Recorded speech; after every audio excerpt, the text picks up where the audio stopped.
ఆహ్వానాన్ని మన్నించి తమ విలువైన సమయాన్ని కేటాయించినటువంటి గౌరవ మీడియా సోదరులు, ప్రింట్ అండ్ ఎలక్ట్రానిక్ మీడియా మిత్రులు, ఫోటోగ్రాఫర్ మిత్రులకు పేరు పేరున హృదయపూర్వక నమస్కారాలు. ముఖ్యంగా తెలంగాణ రాష్ట్రంలో ఒక చారిత్రాత్మకంగా ఈ నెల 6వ తేదీ నుండి సమగ్ర కులగణన సర్వే మొదలైంది. ఈ సర్వే రాత్రికి రాత్రో, ఒక రోజుల్లోనో, ఒక నెలల్లోనో, ఒక సంవత్సరంలోనో తీసుకున్న నిర్ణయం కాదు. ఇది దశాబ్దాలుగా మేమెంతో మాకంతా వాటా దక్కాలని, రాజ్యాంగబద్ధంగా చట్టబద్ధంగా బీసీలకు జనాభా దామాష ప్రకారం అన్ని రంగాల్లో వాటా దక్కాలని దశాబ్దాలుగా మేము పోరాటం చేస్తున్నాం. ఆ పోరాటాలకు, ఆ ఉద్యమాలకు స్పందించే తెలంగాణ రాష్ట్ర ప్రభుత్వం స్వాతంత్రం వచ్చిన తర్వాత మొదటిసారి 1931లో అప్పటి తెల్లదొరలు మాత్రమే సమగ్ర కులగణన చేశారు. ఆ తర్వాత ఈరోజు తెలంగాణ రాష్ట్రంలో మళ్ళీ సమగ్ర కులగణన స్వాతంత్రం వచ్చిన తర్వాత మొదటిసారి జరుగుతుంది.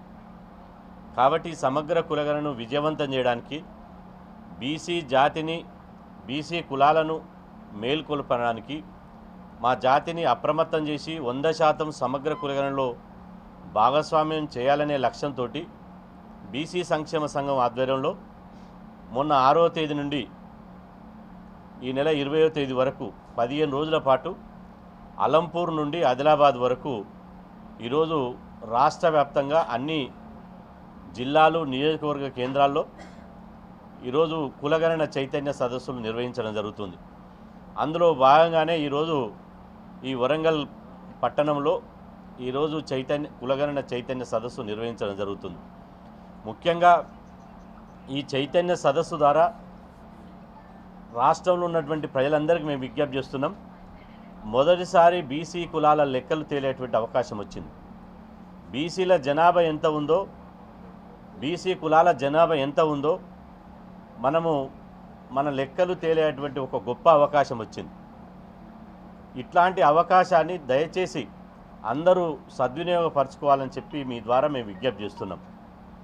కులం మన అస్తిత్వం, కులం మన ఆత్మగౌరవం, కులము రేపటి భవిష్యత్తు, కులమే రేపటి మన బిడ్డల భవిష్యత్తును నిర్ధారిస్తుంది. కాబట్టి నీ కులమే నీకు రక్ష. కాబట్టి 100% నీ కులం పేరు చెప్పాలి అని చెప్పి ఈ సందర్భంగా కోరుతున్నాం.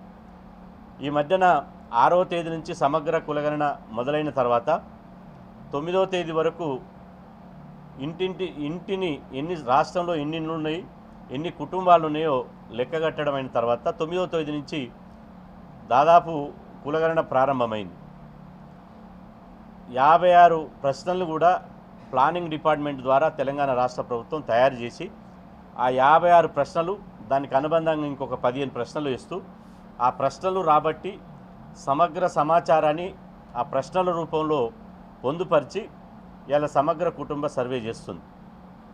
చాలామంది, కొంతమంది కులగణన వ్యతిరేకులు, ఈ కులగణన అంటే గిట్టని వాళ్ళు, రేపు బీసీల లెక్కలు కనుక తేలిస్తే, ఈ బీసీ కులాల లెక్కలు రేపు 60% వస్తే మా పదవులకు ఎక్కడ ఎసరు వస్తుందో, మా పీఠాలు ఎక్కడ కూలిపోతాయనే ఒక భయంతో కులగణన మీద ఒక దుష్ప్రచారం చేస్తున్నారు. కులగణనే అడగాలి, కులం పేరు మాత్రమే అడగాలి, ఇంటికి వచ్చిన ఎన్యుమరేటరు, ఆస్తులు ఎందుకు అడుగుతున్నారు, అదేవిధంగా బ్యాంక్ అకౌంట్ నెంబర్ ఎందుకు అడుగుతున్నారు, ఆధార్ కార్డు నెంబర్ ఎందుకు అడుగుతున్నారు అని పిచ్చి ప్రశ్నలు వేస్తున్నారు. నిజంగా మామూలు నిరక్షరాస్యులు మాట్లాడితే మనం వాళ్ళకి సమాధానం చెప్పొచ్చు. కానీ చదువుకున్న వాళ్ళు, పార్లమెంటు సభ్యులు, అదేవిధంగా మంత్రులుగా పనిచేసిన వాళ్ళు, ఇప్పుడు కేంద్ర మంత్రులు కూడా ఈ రకమైనటువంటి ప్రశ్నలను పిచ్చిగా మాట్లాడుతున్నారు. మేము హెచ్చరిస్తున్నాం, ఈ వరంగల్ గడ్డ మీదకి వెళ్ళి మీ కులగణన వ్యతిరేక వైఖరి వల్లనే, మీ బీసీ వ్యతిరేక వైఖరి వల్లనే ఇలా మాట్లాడుతున్నారు తప్ప నిజంగా ఈ బీసీ కులాల పట్ల మీకు చిత్తశుద్ధి లేదు. ఈరోజు మేము ఒకటే ప్రశ్నిస్తున్నాం, ఈ కులగణనలో 56 ప్రశ్నలు ఎందుకు వచ్చినాయనే దాని మీద ఒకసారి మనం వివరాల్లోకి వెళ్తే, ఇది ప్రభుత్వం, తెలంగాణ రాష్ట్ర ప్రభుత్వం స్వతహాగా 56 ప్రశ్నలు వేసింది కాదు. ఇది కోర్టుల తీర్పు వల్ల, సుప్రీంకోర్టు జడ్జిమెంట్ వల్ల మాత్రమే ఈ 56 ప్రశ్నలు వచ్చినాయి. 1992లో ఇందిరాసాని కేసులో సుప్రీంకోర్టు ప్రజల్ని డైరెక్టుగా మీ కులమేమిటి అని అడగడానికి అర్హత లేదు, ఏ ప్రభుత్వానికి అర్హత లేదు. ఒకవేళ కులగణన చేయాలంటే సామాజిక, ఆర్థిక, విద్యా, ఉపాధి, ఉద్యోగ, రాజకీయ కుల సర్వే మాత్రమే చేయాలి. ఈ అన్ని సామాజికంగా, ఆర్థికంగా, విద్యా, ఉద్యోగ, రాజకీయతో పాటు కులం చేయాలి తప్ప ఒక్క కులాన్ని సర్వే చేయడానికి వీల్లేదు అని చెప్పి సుప్రీంకోర్టు జడ్జిమెంట్ ఉంది. మండల్ కమిషన్ సందర్భంగా ఈ సుప్రీంకోర్టు ఇచ్చినటువంటి జడ్జిమెంటే మూలంగానే ఇవాళ 56 ప్రశ్నలు ప్రభుత్వం ఒక నమూనా చేసి ఇంటింటికి పంపిస్తుంది. మేము అంటున్న 56 ప్రశ్నలలో ప్రజలకు ఏది తోస్తే, ఏది నిజమనిపిస్తే, ఏది కరెక్ట్ అనిపిస్తే, అదేవిధంగా ఏ సమాచారం ఉంటే అదే సమాచారం ఇవ్వండి. ఎన్యుమరేటర్లు ఎవరు కూడా వచ్చి బాండ్ పేపర్ల మీద రాసుకుంటలేదు, లేదా స్టాంపు పేపర్ మీద రాయించుకోవడం లేదు. ఇదేమన్నా మీరు అటు ఇటు కొద్దిగా సమాచారం పెడితే ఎవడు క్రిమినల్ కేసులు పెట్టాడు. ఇవాళ ప్రజలందరూ నేను విజ్ఞప్తి చేస్తున్నా, ఇదే రాజకీయ నాయకులు ఎవరైతే డొంక తిరుగుడు మాటలు మాట్లాడి కులగణనకి సైంధవులాగా అడ్డుకోవాలని చూస్తున్నారో, ఈ రాజకీయ నాయకులు ఎన్నికల అఫిడవిట్ వేసేటప్పుడు, వీళ్ళు ఎన్నికలలో పాల్గొనేటప్పుడు ఎన్నికల అఫిడవిట్ రాస్తారు.